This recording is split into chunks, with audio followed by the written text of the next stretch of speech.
Aí eu coloquei a camiseta e tal, aí eu olhava no monitor e jogava aqui com a raquete, eu fazia o movimento mostrando a camiseta, depois mostrava a perna, aí depois mostrava a mão mostrando a raquete, aí batia a bolinha no três tabela. Três tabela é uma caixa que a gente coloca, que a gente usa no estúdio. Ah, que história louca. Então você era o goleiro, meio de campo, atacante, cobrava escanteio, cabeceava. Operador de VT, diretor de fotografia, iluminador, artista do negócio e operava a câmera. Uau, sensacional. Você Você que está acredita? assistindo a gente, em vez de você ficar reclamando da vida, vai lá e faz, viu? Boa, André. O maior inimigo do conhecimento é o medo. Medo de entregar e medo de receber. Uns com medo de não saber explicar, outros com medo de não entender. Nessa jornada você vai aprender a gritar chega e vai dominar o inimigo.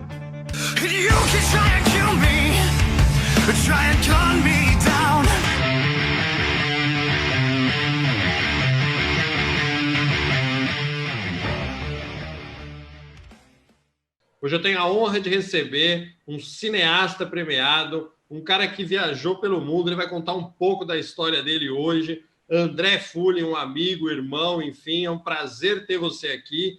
E eu quero que você comece se apresentando, André, dizendo como é que você foi parar nesse mundo de vídeo, desse mundo de televisão, desse mundo de comunicação. Como é que começou essa história antes da gente entrar no tema que a televisão mudou?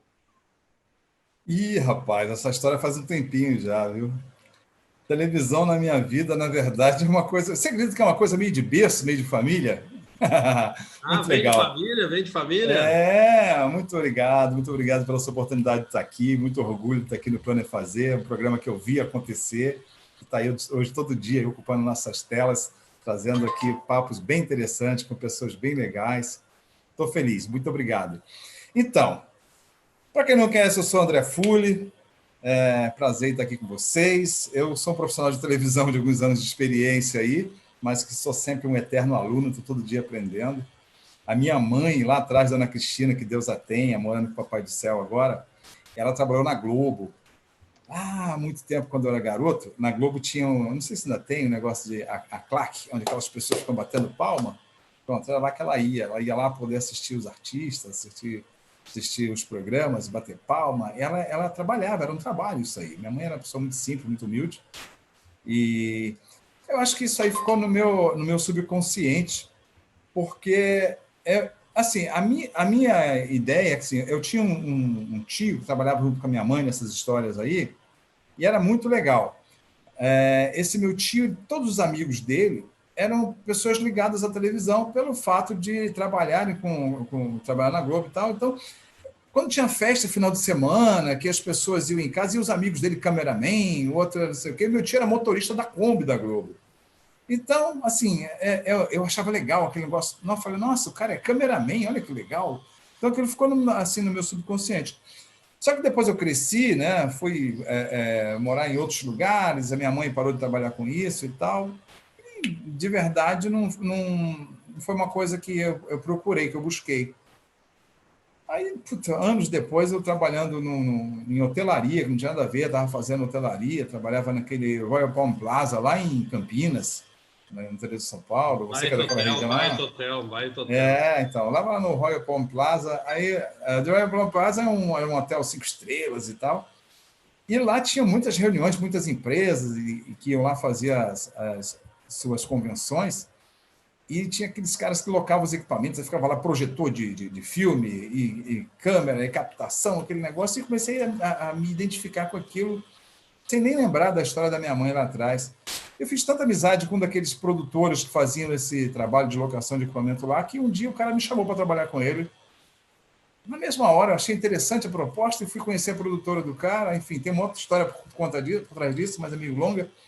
Mas eu acabei indo trabalhar com esse cara, e Fernando Alvarez, cara que eu tenho muita gratidão, aprendi muito com ele. E esse cara me deu essa primeira oportunidade, eu fiz tudo, comecei com casamento, depois ele eu fiz o projeto Sala Limpa da IBM lá em Campinas, eu era o cara que puxava os fios, nadava no meio da lama, dirigia a Kombi, aquela Kombi que tinha uma direção que não era uma folga, era férias coletivas, né? Boa. Putz, cara, eu era o cara que puxava... Casamento também, André? Fez muito casamento, André? Casamento, cara. Olha, eu comecei puxando fio no casamento, puxava aqueles cabos gigantes, de vez em quando derrubava uma convidada, aquelas mulheres com aquele salto 12, de vez em quando prendia aí o cinegrafista, que era o patrão, né? Pô, bora, jacaré, me chamava de jacaré. E as caras, por causa do tamanho da minha boca, né? Me chamavam... Aí eu, aí desesperado, puxava o fio, de vez em quando derrubava lá uma decoração daquela, chega a derrubar até convidado de verdade. Não pode perder o momento, né? Não pode perder o momento. Derruba o convidado, mas não perde o sim, né? Não perde exatamente. Não jamais. Não podia perder o sim. E, pô, foi muito interessante isso aí, porque foi uma experiência muito legal. Depois ele partiu para essa área mais profissional, assim, porque era amador antigamente quem fazia casamento, né? Hoje não, né? Mas aí partiu para uma área mais pro-consumer, que a gente chamava, assim, já saiu do VHS para o Matic, aí já eram umas câmeras mais profissionais, umas coisas. E eu falei, caramba, porra, que legal isso. E comecei a olhar aquelas câmeras, namorar com elas e tal. E, putz, um dia eu peguei, saí tentando e tal, e comecei. Aí, porra, depois fui para Brasília. Depois de muito tempo, eu saí dessa produtora, porque esse cara ele não fazia coisa para televisão, ele fazia trabalho mais institucionais e tal, além dos casamentos. Os casamentos eu não acertava uma, eu era muito ruim de casamento. Mas os trabalhos de televisão eu queria fazer, eu queria ver o meu trabalho. Aí, pô, eu fui assistente de câmera, né? Então, auxiliar técnico, aprendi a fazer os cabos, as coisas e tal. Aí eu queria ver meu trabalho na televisão, porra, não conseguia, o cara não me levava para. Ele falou, televisão, isso é negócio. E ele já tinha amigos lá na TV Campinas na época e tal. Eu falei, porra. Aí um dia apareceu uma oportunidade de ir para Brasília. Aí fui para Brasília trabalhar lá com meu irmão, que era policial na época, enfim, acabei de trabalhar com meu irmão lá. E lá eu conheci uma outra equipe na rua de televisão, e aí foi automático, e os caras comecei a conversar com ele, falaram, eu sou assistente técnico e tal. Pô, que legal, o que você está fazendo aqui? Eu falei, não estou fazendo nada, estou aqui correndo atrás de outras coisas, entrar na televisão. Ele, pô, tem um cara que eu conheço, ele está precisando de um assistente técnico para trabalhar com ele numa produtora aí, para dar assistência para uma produção e tal. Aí lá fui eu atrás desse cara. Quando cheguei lá, o cara conversou comigo, me contratou. Eu fiquei trabalhando dentro das maiores produtoras que tinha em Brasília, que era, na época, a Videonil. E a Videonil fazia TV Cultura, fazia várias coisas. E foi para o meu primeiro trabalho profissional, operador de VT de externa, que era um negócio desse tamanho, assim, uma coisa gigante. Eu fui operador de VT de externa na Constituinte Brasileira. Olha só, eu era o cara que passava... As imagens vinham lá de dentro das câmeras da TV Cultura, de dentro do salão, passavam pelo meu VT, eu fazia o corte e dali ia para a mesa, já cortava o que ia entrar, e os caras já botavam em fita aquilo ali, e já botava na mesa, e a mesa já distribuía isso no pool para todos os ônibus. Era ao vivo, meio que ao morto. Mas o Brasil inteiro recebia aquelas imagens do meu primeiro trabalho realmente de responsabilidade. Uau, que bacana, Ulisses Guimarães lá promulgando a Constituição, e eu lá no VT, igual um desesperado. Corta isso, cortava. A censura era grande naquela época, né? E gravando mas era um fitas e distribuindo essas fitas pelo Brasil todo. Para você ter uma ideia, a fita que eu gravava era do tamanho do meu computador hoje. Puta, é o tamanho da fita, né? Hoje você bota tudo num cartão digital. Mas era fita de 1 hora, 2 horas, enfim, eram fitas grandes. Eu gravava aquilo, aí os caras, na mesma hora que eu estava gravando, eu separava.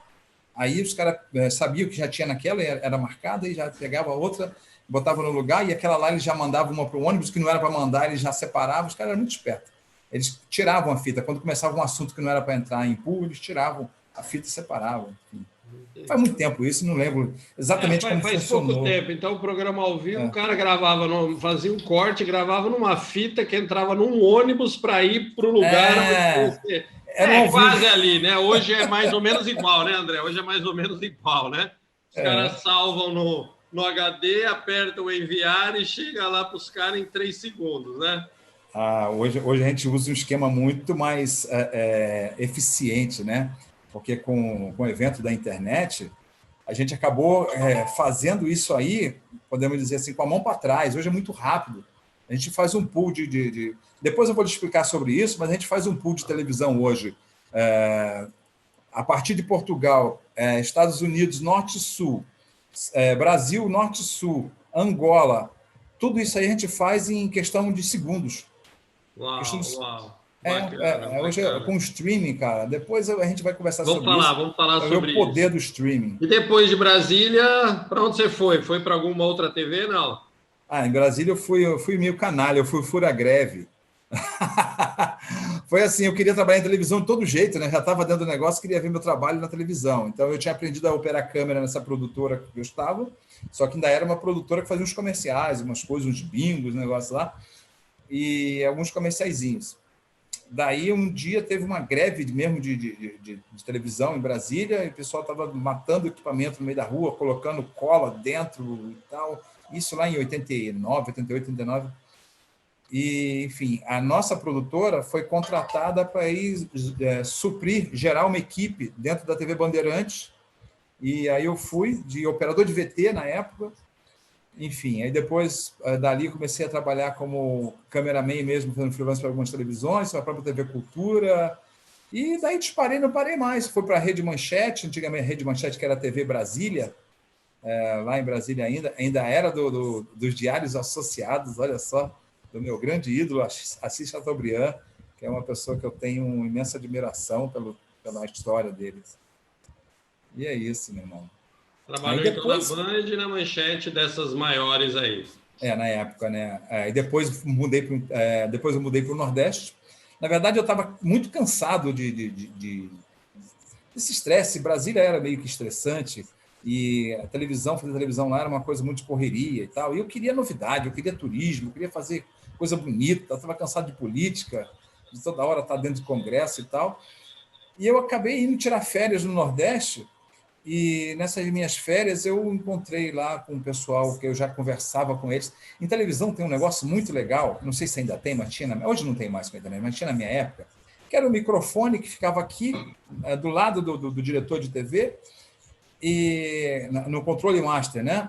E ali, esse microfone, ele falava com a rede. Era uma comunicação interna entre a rede. Então, ele falava a hora que ia entrar a rede, a hora que ia sair a rede, fazia o pull, era tudo naquela comunicação. E muitas ideias a gente trocava sobre programação e tal por ali. E a gente acabava fazendo amizade com outras pessoas de outras televisões. E aí, numa dessas, eu fiz amizade com a pessoa no Nordeste e tal, fui tirar férias lá.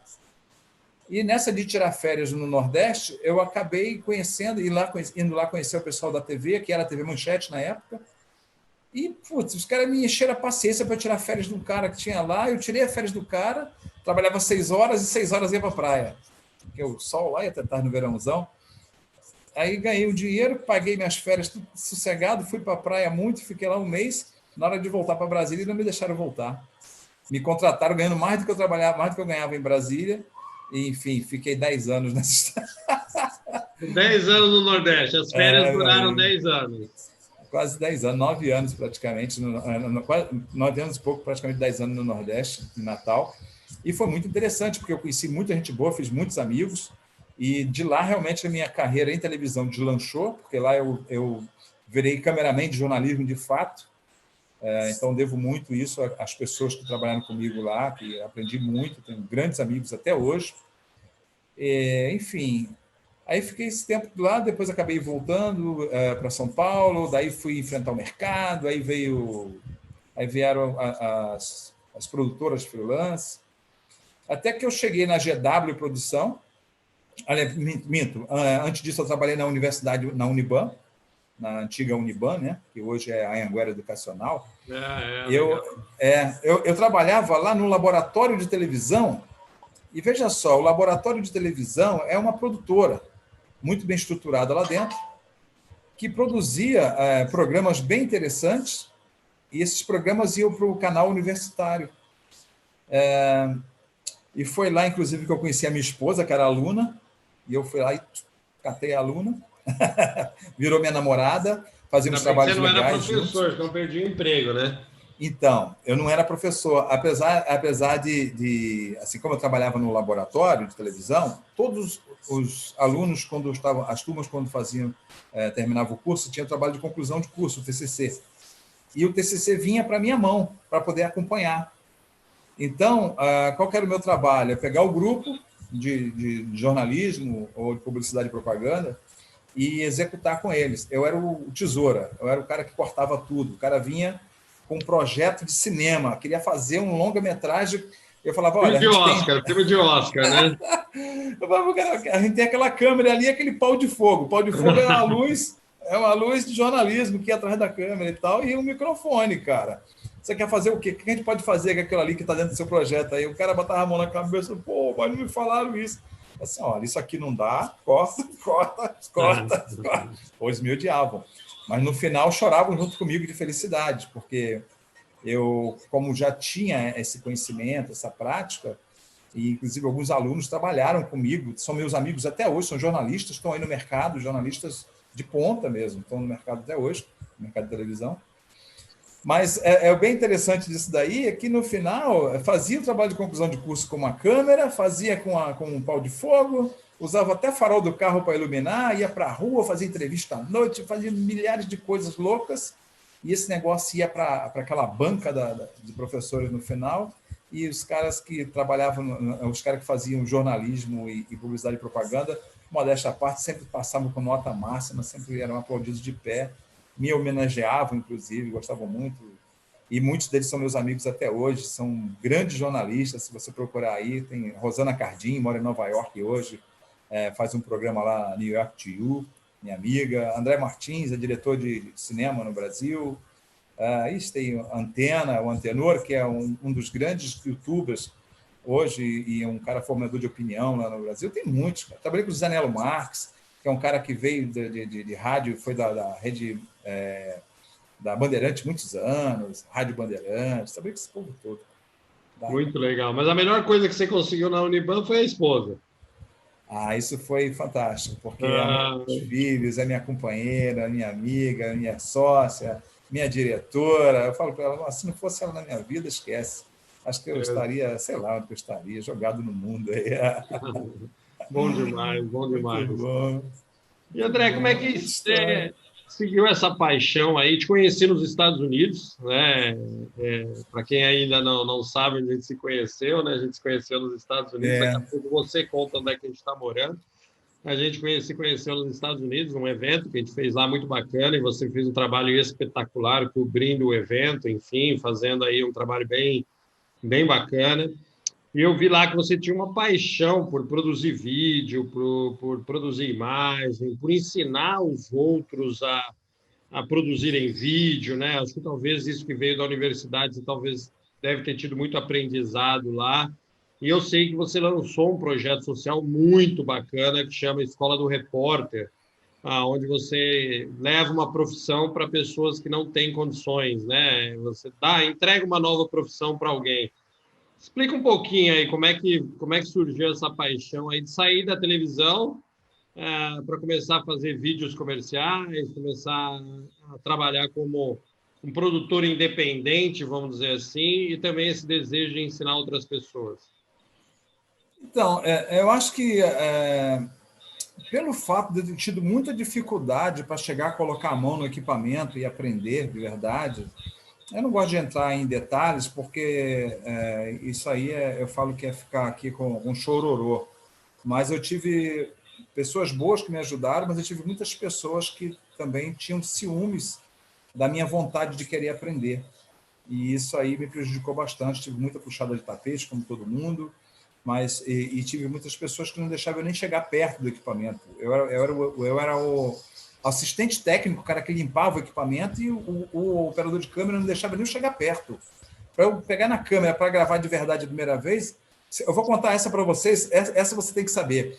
Eu trabalhava em Brasília na Video News e eu era assistente técnico, mas o negócio era pegar na câmera, porque eu falava para os caras que eu já tinha operado câmera. Só que eu não, assim, sabia muito pouco, queria aprender mais. E as câmeras eram as mesmas, que eram câmeras muito técnicas, né, muito profissionais. Um dia eu estava lá, num sábado de tarde, limpando equipamento, e começou a chegar coisas, entregarem coisas na produtora que era para gravar o comercial, e o comercial tinha que ser entregue no domingo à tarde na televisão, então o cara tinha que gravar para o editor editar no domingo, enfim. E eu trabalhava no final de semana fazendo limpeza, deixando o equipamento ok lá e tal.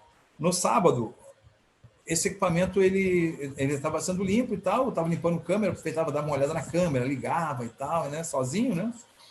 Só que nesse dia, o operador de câmera, que era para gravar isso, o cameraman não apareceu. E ele não apareceu e estava todo mundo desesperado. O editor me ligou, o cara já gravou? Eu falei assim, não gravou, não apareceu ninguém aqui. Ele, pô, mas chegou, as coisas chegaram e tal. Era uma loja de esporte, então era mesa de ping-pong, short, camiseta, um monte de coisas. E eu falava para eles, não, tá aqui, eu tô tudo aqui, mas o cara não chegou. Puta, o que eu vou fazer, pelo amor de Deus? Liga para ele. Eu falei, não, eu não vou ligar pro cara. O cara era meio vamos dizer, meio orgulhoso do que fazia, entendeu? Então eu não quis ligar para ele. Aí, enfim, o dono da produtora me ligou lá e falou, cadê o cara? Eu falei assim, não está aqui. Depois foi o dono que me ligou. Aí eu falei assim, olha, eu já organizei tudo aqui, já montei a luz, aí eu mesmo montei a luz, coloquei as coisas tudo no lugar e tal. E eu falei para ele, eu fiz umas imagens aqui, quem sabe isso aqui não ajuda, eu já sabia, né? Então eu fui lá e fiz umas imagens. Aí era assim, tipo, eu botava a câmera no tripé, fazia a luz, vestia o short, a camiseta, eu era meio forte naquela época. Sim, o trabalho que eu fui fazer era de segurança em Brasília, com meu irmão que era polícia, né? Então era meio malhadão naquela época. Aí eu coloquei a camiseta e tal, aí eu olhava no monitor, eu jogava aqui com a raquete, eu fazia o movimento mostrando a camiseta, depois mostrava a perna, aí depois mostrava a mão mostrando a raquete, aí batia a bolinha no três-tabela. Três-tabela é uma caixa que a gente coloca, a gente usa no estúdio. Ah, que história louca. Então você era o goleiro, meio de campo, atacante, cobrava escanteio, cabeceava... Operador de VT, diretor de fotografia, iluminador, artista do negócio e operava a câmera. Ah, sensacional. Você que está assistindo a gente, em vez de você ficar reclamando da vida, vai lá e faz, viu? Boa, André. E aí você mandou as imagens pro cara. Não, aí eu peguei e falei assim, olha, ele falou assim, então peraí que eu vou mandar o cara e aí. Mandou o editor lá buscar as fitas para poder editar, que ele ia editar em outro lugar e tal. O cara falou, não, deixa eu olhar aqui mesmo. Aí pegou e olhou. Ele falou, mas você que fez isso? Eu falei assim, foi. Ele falou, pô, mas você tem certeza? Eu falei, tem. Ele falou, cara, não fez mesmo? Eu falei, não, tá aqui, vem aí, se prestar, eu quis ajudar. Aí ele, pô, na mesma hora pegou o telefone, já ligou pro diretor e falou assim, olha, pô, o material tá excelente, ficou muito bom, cara. Então, já tô montando, vou montar aqui mesmo. Aí montou lá, já mandou no dia seguinte para televisão, foi pro ar na segunda-feira. Aí, sei lá, na segunda-feira... Você queria o seu trabalho na TV e o seu trabalho foi para a TV. Quando foi na outra semana seguinte, tinha um ao vivo ao morto para fazer lá, que era o lançamento de um bingo milionário, daquele de bingo que tinha antigamente, então era uma grua, não sei o quê e tal. Aí quem que foi o cara que foi sentar lá na grua para poder fazer a transmissão do negócio? Papai aqui. Fui lá, fiz a transmissão do negócio, então virei o segundo cameraman da produtora. Olha aí. Parabéns, bacana, bacana. You can try and kill me, try and gun me down.